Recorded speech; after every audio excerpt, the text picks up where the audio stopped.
สวัสดีท่านผู้ชมที่เคารพนำท่านผู้ชมมาติดตามข่าวกีฬา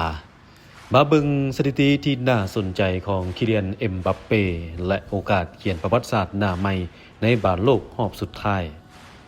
ภายหลังที่เอ็มบัปเป้ยิง2ประตูในรอบ32ทีมสุดท้ายบาสโลก2026นัดที่ทีมชาติฝรั่งเอาชนะทีมชาติสวีเดนหรือทีมชาติสวีเดน3-0เฮ็ดให้กองหน้าวัย27ปีของสโมสรเรอัลมาดริดยิงในบาสโลกครั้งนี้6ประตูเท่ากับเลโอเนล เมสซี่กองหน้าหัวหน้าทีมชาติอาร์เจนติน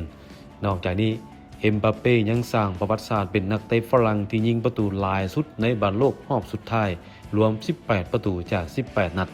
แซงมิโรสลาฟโคเซตำนานกองหน้าทีมชาติเยอรมันที่ยิงได้16ประตูและตามหลังเลโอเนล เมสซี่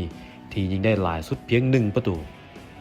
จากสถิติเห็นว่าเอ็มบัปเป้ยังมีโอกาสสร้างประวัติศาสตร์กลายเป็นนักเตะที่ยิงประตูในบอลโลกรอบสุดท้ายหลายสุดด้วยอายุที่ยังมีความเป็นไปได้สูง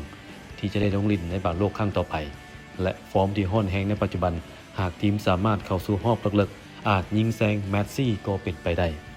สถิติที่น่าสนใจเอ็มบัปเป้ยังเป็นผู้เดียวที่ยิงประตูในรอบน็อกเอาท์บอลโลกรอบสุดท้ายหลายสุด10ประตูแต่ปี2018-2026เอ็มบัปเป้เป็นผู้ยิงประตูในรอบชิงชนะเลิศในนัดเดียวหลายสุด3ประตูก็คือการยิงแฮตทริกในรอบชิงชนะเลิศปี2022ที่กาตาร์นัดที่พบกับทีมชาติอาร์เจนตินแต่ครั้งนั้นฝรั่งโดนจุดโทษเสียให้นักรบฟ้าขาว 2-4 เทียบเท่ากับกอล์ฟเฮิร์ตตำนานศูนย์หน้าทีมชาติอังกฤษชุดแชมป์โลกปี